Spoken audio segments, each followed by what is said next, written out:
Here's Goodnight Olive making her move to take the lead by a head around the far turn. Race Kane has nearly 10 lengths to make up. So does Scooby Guando, verifying the leader. Top of the stretch, Tapit Trice is coming onto the outside. Up to the mark is running late behind Master of the Seas. Set piece down the center of the course. Master of the Seas alongside Annapolis. Here's Elusive Princess coming after Maj, and Mission of Joy tries to find room between that pair. Maj has the lead. Mission of Joy second. Elusive Princess third. The champ in front. Goodnight Olive chased all the way. Tapit Trice! Tapit Trice wins the Toyota Bluegrass. And welcome in, everybody, to the Keeneland Look Ahead. I'm Jeremy Plonk from Horse Player Now, and we've got 27 races left for the spring meet. 3 more days, Wednesday, Thursday, Friday. We'll be here each night at 8:30 Eastern to preview these final 3 cards of the Keeneland spring meet. Been a good meet so far. We hope to finish strong. And you know, as we look ahead to week number 4 and into Kentucky Derby time, of course, the draw for the Kentucky Derby will be this Saturday at Churchill Downs. They'll do it between races 3 and 4 on the Saturday night card. So we're going to know the feel for the Kentucky Derby and the Oaks during a live ceremony between 7 and 8 o'clock Eastern on Saturday night. So a little different. We're used to seeing post draws on Wednesdays, then Tuesdays, and now Saturday night post draw at Churchill Downs. Of course, a big Keeneland influence in the Derby and the Oaks. We got the top 2 from the Ashland moving forward, obviously, towards the Kentucky Oaks. And then we've got, our Bluegrass alumni, and maybe even Encino from the Lexington. Looks like he's a go for the Kentucky Derby for Brad Cox. Sierra Leone has finished his work at Keeneland. He's on to Churchill Downs, took the van ride to Louisville there in the last 24, 48 hours. So he's now on track at Churchill Downs and getting ready to see if he can become the first Bluegrass winner since Strike the Gold, dare I say 1991, since the Bluegrass winner won the Kentucky Derby. The Bluegrass still historically has the second most Kentucky Derby winners produced all time, only behind the Florida Derby. I think 2 behind all time, the Florida Derby. Good chance the Bluegrass gets that weird asterisk historical anomaly out of the way this year if Sierra Leone is good enough to do it. And of course, you've got Just a Touch coming out of the Bluegrass as well, training for Brad Cox at Churchill Downs now. So the team's all getting set up around Louisville and getting ready for that first Saturday in May. But we've got the last Wednesday of Keeneland to come here, and we'll take a look at the entire 8-race card in just a moment. $56,000 pick 6 carryover onto this Wednesday card. Nobody solved the pick 6 on Sunday when we last convened. So $56,441. The carryover in the pick 6 will be races 3 through 8 on an 8-race card. Of course, an 8-race card means races 4 and 5 are part of everything. There's swing races in the early and late pick 4s and pick 5s. So extra handicapping emphasis on races 4 and 5 as you study ahead towards the Wednesday card. We'll give a little pick 6 twist and theme towards tonight. You'll see as we go through races, maybe we'll discuss some horses that look good for exotics, but not pick 6 horses. Because again, in a pick 6, you're only looking for winners. So those kind of horses you think that might come up a little short on distance, good for the try and the super, maybe tiring at the end, good for the try or the exacta. Not necessarily horses want to play in the pick 6. We'll try to make a little differentiation as we get into our handicapping. As far as where we're at in the meet, week number 4 coming up. I looked at the last 5 years of the spring meets here at Keeneland. Who's been the trainers that had horses and just the volume to win here at the end of the meet and have had the most success? And Wesley Ward has absolutely dominated. Over the last 5 years during week 4 of the meet, 21 wins from Wesley Ward. That's amazing. Consider when you run 3 days a week. So that's 15 race days. Ward has 21 wins in closing weekends. That's a phenomenal number. Brad Cox has 10, Mike Maker 7, Bill Mott 5, numbers you might expect. Chad Brown's got 4, but Eddie Keneally, Kenny McPeak, Ian Wilkes, guys with 4 wins over week number 4 in the last 5 years at Keeneland. So these are Kentucky guys who aren't just saving horses for Churchill. Now they're trying to win at the end of the Keeneland meet. So maybe Eddie Keneally, Ian Wilkes, 2 guys that you haven't been betting with both hands this meet, might have some horses and bullets left here for the end of the season. So keep an eye on Keneally and Wilkes. We told you last week to watch out for Brendan Walsh in the week number 3, and what a week he had. He tied for the most wins for the week, tied with Wesley Ward. He won 4 races last week, so we're on with that. Let's see, if Walsh continues his run into week number 4 now, but also I think this week, Keneally, Wilkes, 2 guys maybe to keep an eye on. Turfway Park has been the story of the circuits of horses springboarding into wins here at Keeneland. 30 victories already by Turfway horses, and they're the horses who are expected to win the most over closing week here at Keeneland over the final 3 days. They weren't expected to be the most successful circuit-producing winners over the first 2-3 weeks of the meet, but they have been. 30 winners from Turfway this meet, blowing away the competition. Gulfstream's produced 21 winners, Fairgrounds 15. Fairgrounds 15, Turfway 30. That's an amazing number. And we saw last year 26 winners from Turfway the entire meet. So we're already at 30. There's 3 days of racing left. They may put up another 12 wins over the next couple of weeks here. We'll see, or over the next couple of days. We'll see what the Turfway number ends up at. But as you're handicapping closing week and you're like debating between a Turfway horse and one from another circuit, don't feel bad about leaning towards the Turfway horse. They have proven it throughout the course of the first, 13 of 16 days. We're coming up on day number 14 now. As for the jockey and trainer standings, Wesley Ward's got the lead here with a 3-win lead. He's got 10 wins on the meet, 7 for Brown, 7 for Cox, 6 for Brendan Walsh, 5 for Cherie DeVoe. DeVoe's having a great meet with limited number of starters. I think those 5 wins come from 17 total starters, and she's got 4 second-place finishes. Just a great meet for Cherie DeVoe. But Wesley Ward looks like he's okay and in the clear to win the trainer's title. I don't think we're coming down. We know he's the dominant week 4 trainer anyway, and he's coming in with a 3-win lead. Ward only has 1 horse on the Wednesday card, but he's got 8 over the final 2 days. He's got horses in 8 different races over the final 2 days, some of those with multiple entrants in. So Wesley Ward almost certainly going to take the trainer's title. No drama there. As for the jockeys, flip a coin. Tyler Gaffleone goes into closing weekend with a 15-14 lead over Irad Ortiz. Irad's brother Jose next up with 13. 3 riders within 2 wins of each other going into the final couple days of the meet. Tyler Gaffleone, he has been the dominant rider, and the real story will be Luis Saez has had a bad meet. I think he's down around 8-9 wins and riding in the in the low percentiles for Luis Saez. Has not been a good meet for him. Saez and Gaffleone have won, like, I want to say something like 14 meets in a row or something like that between the two of them. Don't have the number right in front of me, but it's a tremendous run between those 2 jockeys at the top of the standings here at Keeneland. If one of the Ortiz brothers were to win the title here, it would be a surprise. I think you got to go back. Remember when Joel Rosario was riding for Mike Maker and they went on like an insane run, a spring meet way back when? I think it was even in the poly track era. Since we've gone back to dirt, and maybe the Rosario Maker run was on the dirt. I can't remember. I'm getting old, but it's been a while since somebody other than Saez or Gaffleone won the leading jockey title here. We'll see if the Ortiz brothers can dethrone them. As for me, we go into a closing week up $30.32. We're plus 30.32 on our $2 win bets on every one of our top picks. So our positive ROI through 13 days goes 3 more days here with 27 races to go. We got a good chance here to beat the meet again in terms of turning a positive ROI. Be the 3rd time in the last 4 meets if we're able to pull it off. I want to finish strong here. We're not rested on our laurels. We're not picking chalk. You're going to see we've got ourselves some prices here over the next couple of days. As for this week's racing, as the crowd gathers in here, we'll get started with the handicapping in just a moment. Warlike Goddess back on Friday looking for a 3rd win in the Bewitched Stakes. She's now age 7. That's the big race on closing day. Big stakes this week will be the $300,000 Bewitch on Friday. Again, featuring Warlike Goddess for Bill Mott.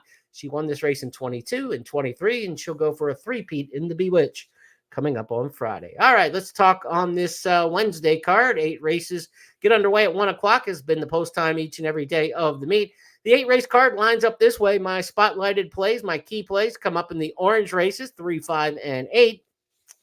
As for the Keeneland Turf Pick 3, we've got a Turf Pick 3 on races 4, 6, and 8 on this 8-race card. So nice to see. I think we've had a Keeneland Turf Pick 3 every day but 1 or 2 during the course of the meet. Good job getting races to fill on the grass by the horsemen in the racing office. So we love those Keeneland Turf Pick 3s coming up in races 4, 6, and 8 on the Wednesday card. Pick 5 starts in the opener. Race number 2 is going to start the early pick 4. $56,000 in the $1 pick 6 carryover. So again, not a jackpot bet. $1 traditional pick 6, $1 minimum begins in race number 3. That's my first key play of the day. Pick 5 is going to start the late pick 5 in the 4th race. We'll also have a late pick 4 starting in the 5th. That means races 4 and 5 are part of all the multi-race situations. So you got to put a little extra handicapping emphasis there in the 4th and 5th. Of course, rolling daily doubles throughout the card, just a 15% takeout, 7% reduction this meet's been good news for horse players. More money back in your pocket when you're right. Okay, first race on the card for week number 4. We're going to get things started with a little island situation. The only one on top in here for Hijack the Party is yours truly. It's a wide open race. Ellie's boyfriend gets 2 top choices in here from Tom and Kim, but 5 handicappers have 4 different horses on top. Scott and Gabby going different directions, 6 and 8 there. So again, top picks in here, the 1, the 3, the 6, and the 8 amongst the public handicappers. I just started right out 1, 2, and 3 here, and I gave a look at the 6 family factor, but I thought the 1, 2, and 3 were the most likely in here. I like the 4-year-old going against the younger horses. That's why I'm going with Hijack the Party. It's also inside speed for Kentucky Derby winning trainer Eric Reed. This one comes out of a turfway race. Yes, it was only 15,000, and some horses have won better maiden races than this one, but I like the inside speed pop. Speed has been great on the main track, obviously all meet long. 6 furlong claimer like this, it's always been good since Keeneland's gone back to dirt. I think this horse can maybe pop on top in this spot and just try to take him under wire to wire under Charlie Oliveira. So I'm going with the 1, Hijack the Party, 4-1 in the morning line. I think we'll actually get a little bit better price than that.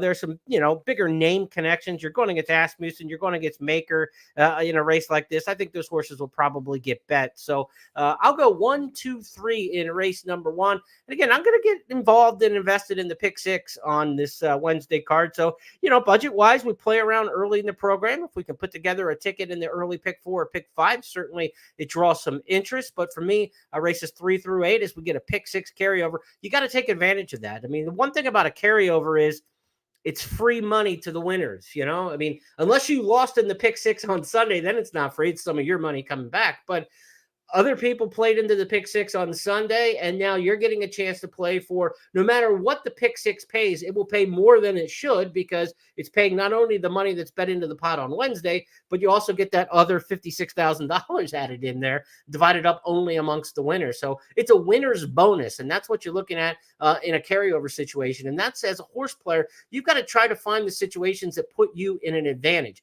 Carryovers are one of the places that positively put you in an advantage, especially if you were a player who didn't play on Sunday and you're not chasing money of your own out of that pool. So I will have an emphasis on the pick 6 on Wednesday, because frankly, it's the right gambling move to do. Now, you've got to put an opinion together, and you can't just throw money at something that you don't have a good feel for. So we'll talk about the races one by one in races 3 through 8 and set up whether or not, how deep we want to get into this pick 6, but it's the right gambling play for sure to be considering any carryover, and certainly one of this size at $56,000.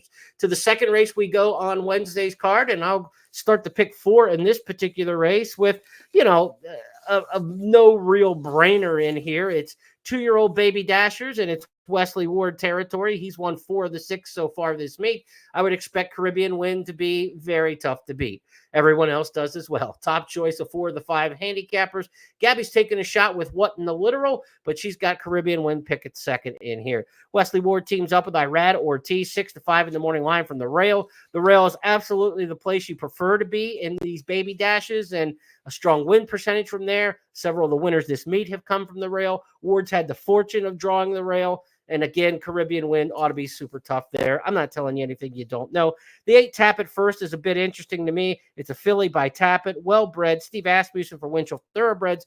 Asmussen took Ward to the hilt in our Sunday 2-year-old baby race. We mentioned Asmussen hasn't won a lot of these 2-year-old races since going back to dirt. It's been a long time. I think 2017, the last time he won.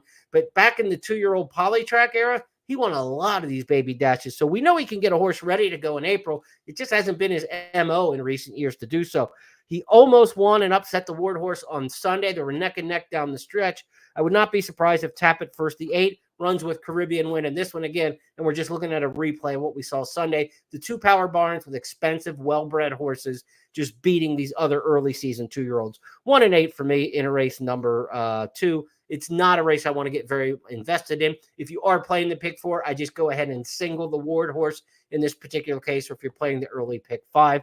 You've got a couple options in race number 1 if you want to go a couple different ways. But in race number 2, I would just single the Ward horse in here, Caribbean Win, and know that we've got better betting opportunities coming up on the card. So, don't overplay or overstretch here and try to make lemonade out of lemons. If it doesn't look like a situation where you want to beat the one in here, Caribbean Win, just don't go reaching, use multi-race wagers to your advantage. Daily doubles are a good spot. Again, with that low takeout in the daily double, you take the 1 Caribbean Win to a horse you like in the 3rd, or a horse you like in the opener to Caribbean Win in the 2nd. Maybe you can build out some value, and you're not cashing a winner for $3. You're cashing a double for 15 or 16 for the same $2 investment. That's a much better way to go in my estimation. To the 3rd race we go. It's going to start that carryover pick 6. Again, 56,441 in the pick 6 carryover. And this is going to be my first key play on the card. Again, key play here for me on races 3, 5, and 6. Now, again, first race, don't have a great feel for the Turfway Speed horse. Could be fine.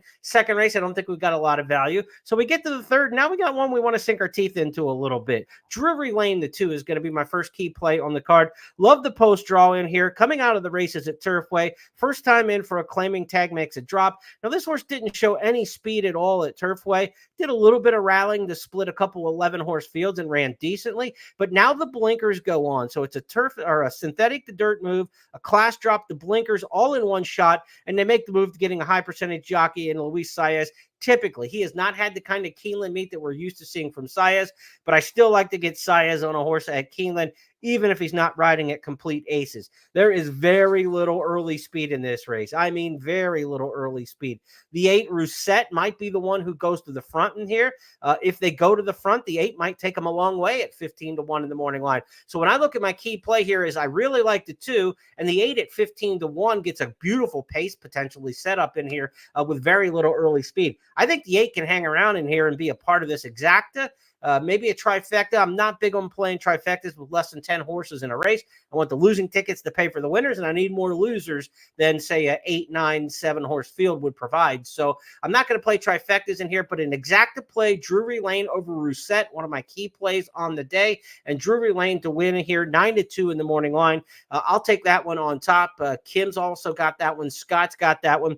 I think if we get 3-1, 7-2, something like that, that's more than a fair price on Drury Lane in this particular spot. Not wild about the morning line favorite here. Number 6, Ice Time, 3-1 morning line favorite, 0 for 12 lifetime. Second choice in the morning lines, the 9 Active Duty, 0 for 11 lifetime. So Drury Lane's only had 2 starts at this point. First time in for a claiming tag. I'd much rather take a shot at that than a horse who's 0 for 11, 0 for 12. So Drury Lane for me, first key play of the day in race number 3.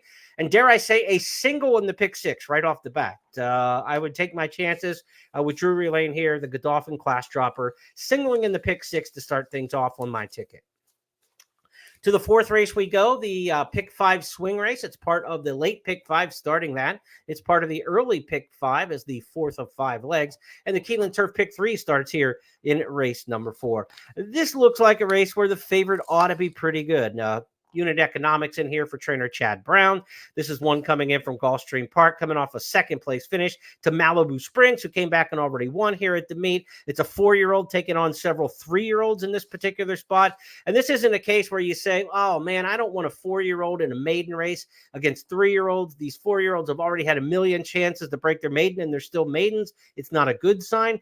Not when you look at a horse like Unit Economics and there's only been 2 career starts. This horse didn't start until February of the 4-year-old year. So the fact that he's still a maiden at age 4 really isn't an indictment on his running ability. It's an indictment on his health. He wasn't able to get to the races until February of this 4-year-old year. He's been gelded, but this horse looks solid on paper. Again, beating a neck by Malibu Springs, that would win this race, I think, fairly comfortably. Co-Invest, the 8, is a horse that you have to respect in here, but it's a 3-year-old taking on some elders.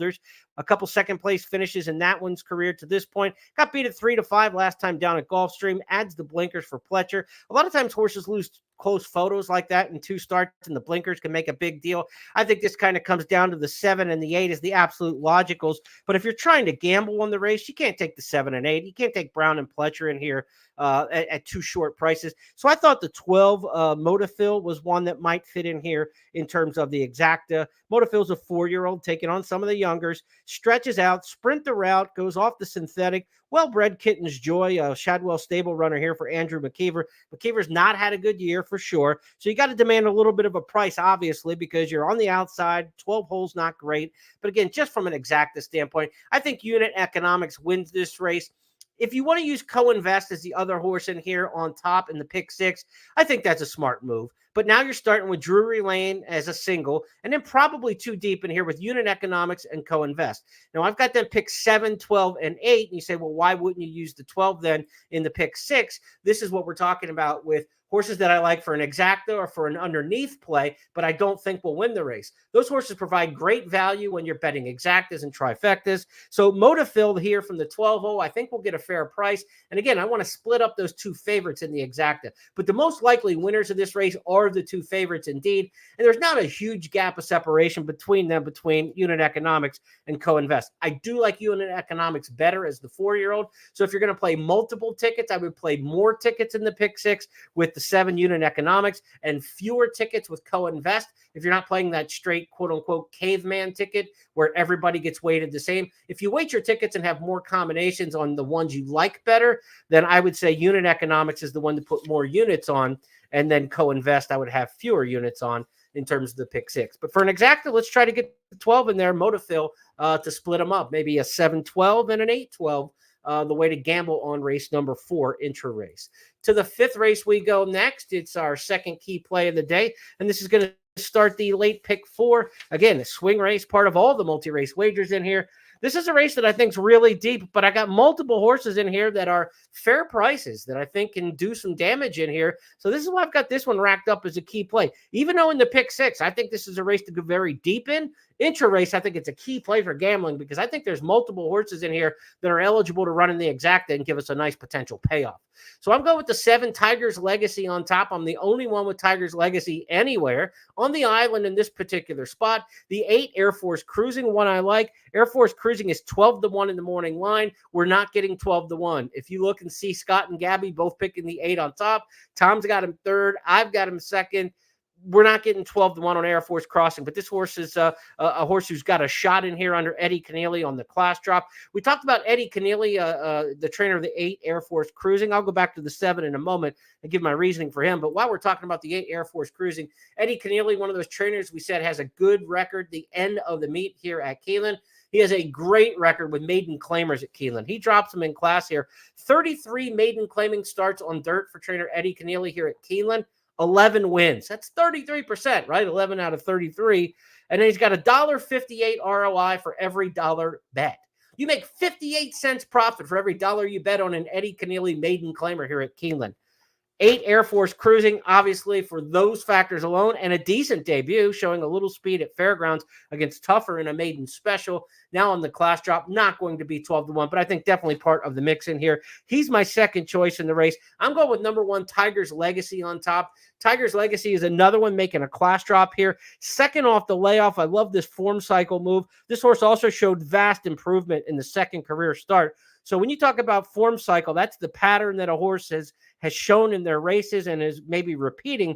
In the career debut, the horse didn't do much at all, improved the speed figure 42 points and ran much improved in the second career race.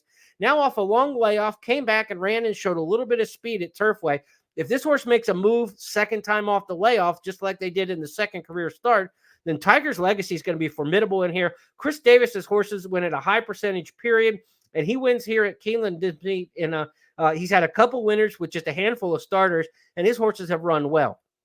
Joel Rosario rides Tigers Legacy. I want to send a congratulations out. Today, the Hall of Fame announcement was made on which jockeys and horses would make it into the Hall of Fame. Joel Rosario, amongst the jockeys nominated this year to the Hall of Fame, and today officially announced that he will be a Hall of Fame member. So look for his induction ceremony this summer in Saratoga Springs. So congratulations, Joel Rosario. I say we celebrate with a win here in race number 5, Tigers Legacy. So I've got the 7, the 8, The 5 Hero Worship, the morning line favorite in here for trainer Brad Cox. This is why I think this is a key play race, because this horse is 8-5 in the morning line, but he doesn't have to win. He's been beaten at even money and 3-5 already in his career. Not only was he beaten in even money and 3-5, he lost by 20 combined lengths in the 2 races when he was even money and 3-5. He could beat this field. He's shown races that are good enough to win this one, but there is no consistency and no reliability with Hero Worship. Big class drop. Brad Cox, yes, he wins a high percentage period. He wins when he drops these kind of horses in class.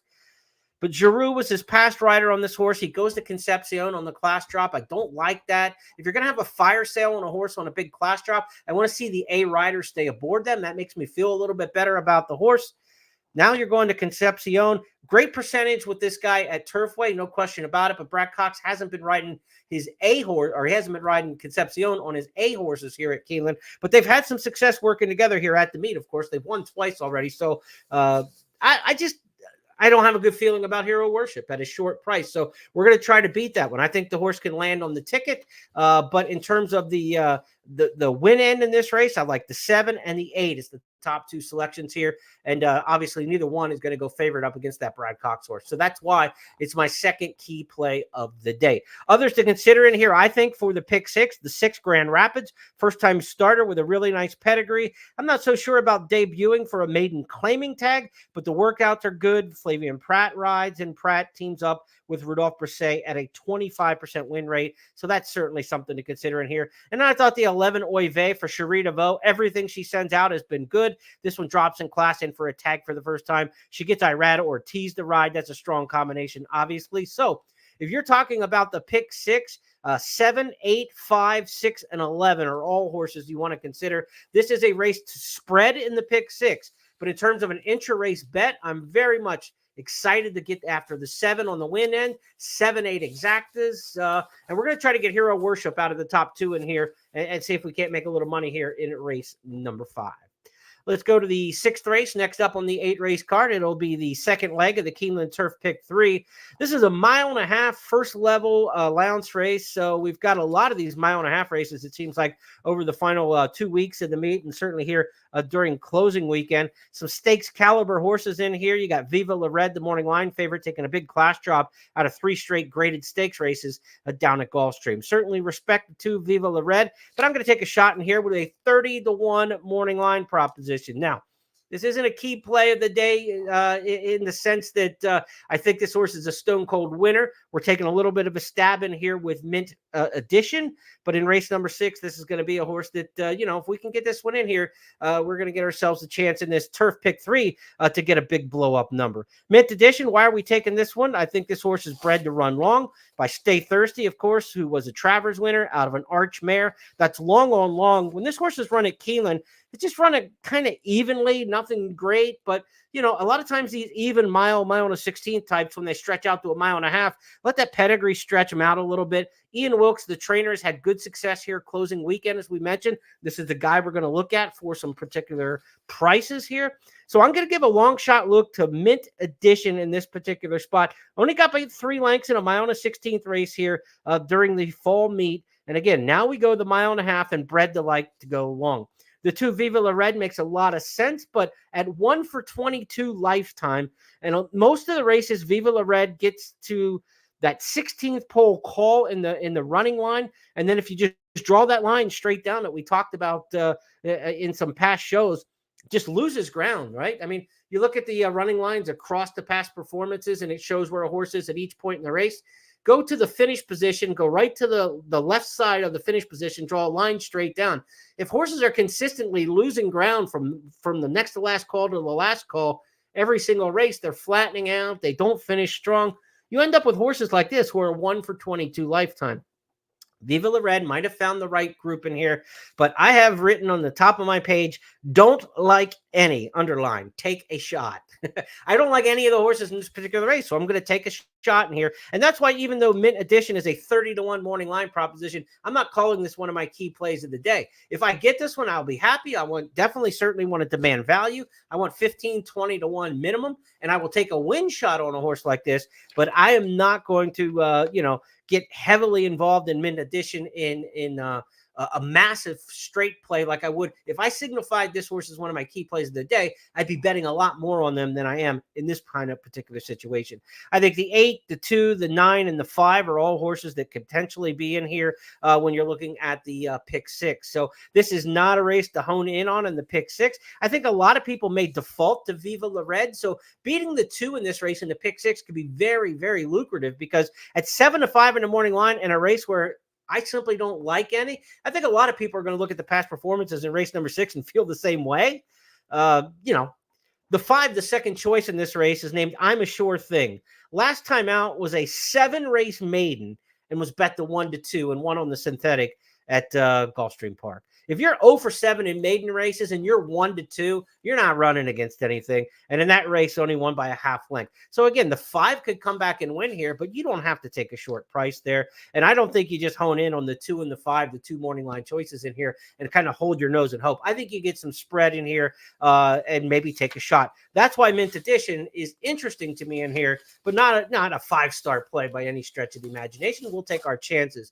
As for the other handicappers in race number 6 across the way, I'm a Sure Thing picked on top by Scott and Gabby. Holy Foley picked on top by Kim. The 4 Awasef by Tom. This is a race where 5 handicappers have 4 different horses picked on top. The 4, the 5, the 8, and the 9. That's the kind of race that it looks like to me, and the handicappers consensus would concur to that. Now we go to race number 7, where race number 6 is one of those races where you say, I've got to go deep because there are just no good options. Race number 7, you might go deep because there are too many good options. This is a really, really good race. I wrote don't like any on top of my past performances last race. This one, I got heck of a race with 200 lines written at the top of my page here. This is a good group, and looking forward to race number 7, the allowance feature on this card. In the 7th race here, nothing starting up other than a late daily double, but you're going to have to survive race number 7, obviously, in the pick 4, the pick 5, and the big carryover pick 6, which carries that $56,000 carryover. Now, we've got some options in this particular spot. I think 4 of them could easily win this race. The 1 Unsung Melody, the 2 Exceed, the 3 How, and the 8 Amaretti.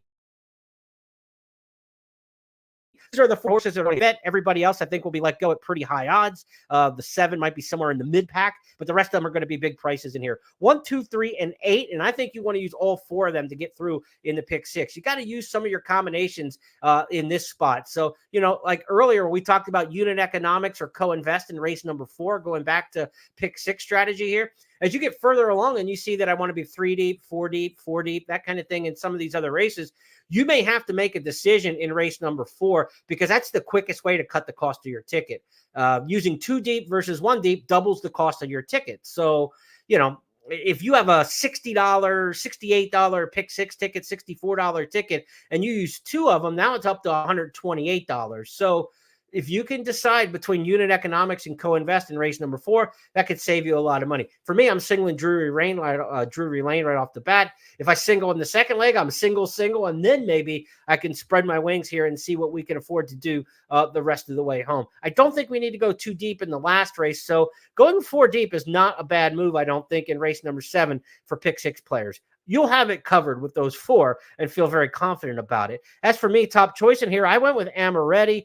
Bill Mott trains this one. Another for Godolphin. Could be a big day for the Godolphin Blue. Bullet workout coming from Aqueduct. The Aqueduct horses have really performed strong at this meet.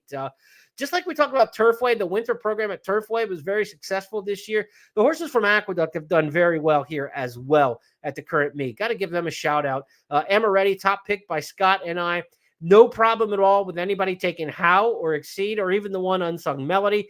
I think Unsung Melody being down on the inside also in September with some other speed in the race might get hooked and give way, but rail speed at Keeneland is always dangerous. And if it's one of those tracks and we're seeing horses with rail speed not give in, then Unsung Melody is probably going to be the best price of these 4 horses. I think the 2 Exceed will get bet, with Chad Brown and Irad Ortiz. The How's definitely going to get bet. And Jose and Bill Mott to the outside. I mean, I think with Raylo Gutierrez and John Ortiz, you're probably looking at the bigger price on the 1 in here.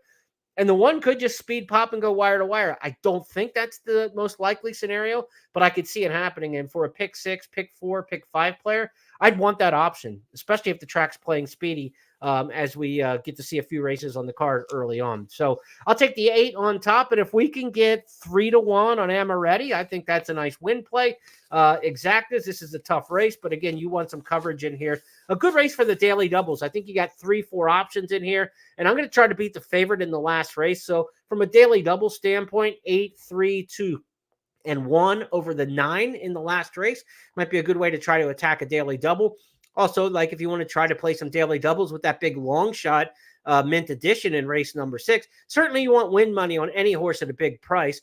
But if you can get a daily double 8 in race number 6 to the 8, 3, 2, and 1 in race number 7, you might be able to really turn that long shot into, a big play without a huge investment. That'd be $4 to take dollar daily doubles, 8 over those other 4 runners in the 6th. Okay, let's go to the 8th and final on the card. This is the Toyota Super High 5 race, no carryover.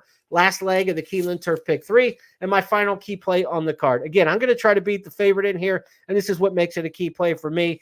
I think Rebel Red is going to get bet in this particular spot, and John the Beerman are going to get bet in here. So I think both the 5 and the 10 are going to take a lot of money in this particular spot, which leads number 9, Saint Neot, in just a really nice spot. This horse ran at Keeneland, got beat a length and a half in a turf maiden special weight here last April. Had no chance that day. 49-3, 115-2 were the fractions. You just can't possibly win coming from behind in splits like that, yet still only got beat a length and a half. Tells me this horse really liked the course. It's a 4-year-old taking on several of these 3-year-old sorts in here. I think Saint Neots for Luis Saez, no better than third choice in this particular race, I don't think. And Victoria Oliver, she needs a win here. She's got 1 win at the meet, but she could use a good finish here to the meet. And I think the 9 Saint Neots against these 3-year-olds, and you got Pletcher down with the 1 horse, a first-time starter by Justify, who will probably take a little more money than that 10-1 morning line. I think it's going to make an overlay on the 9. If Saint Neots, the 9, is 7-2 in here, I'll be surprised. I think we're going to get a little bit more on that, and I think we're going to get a decent price. You got Mott in this race. Again, you just have too many big-name barns. And with the way Victoria Oliver's barn has not been hammering them home this meet with a lot of success, I think this is a chance to go after it. Rebel Red will probably get bet first-time U.S. with Irad Ortiz riding for Cherie DeVoe. 4-year-old by Frankel coming off a long layoff. Hasn't run since the 2-year-old season a year and a half ago, but expect this one to come out firing, and I think we'll take some money as well. So give me the 9 in the nightcap in here. As far as the multi-race wagers go, I would also use the 5 Rebel Red. I'll go 9 and 5 in here, respecting the 5 coming from Europe and first time in the U.S. So 9 and 5, the way I'm going to try to get out of here. John the Beerman gave himself way too much to do in the career debut. Tough outside post. We'll see how far back Tyler has to drop in this particular one.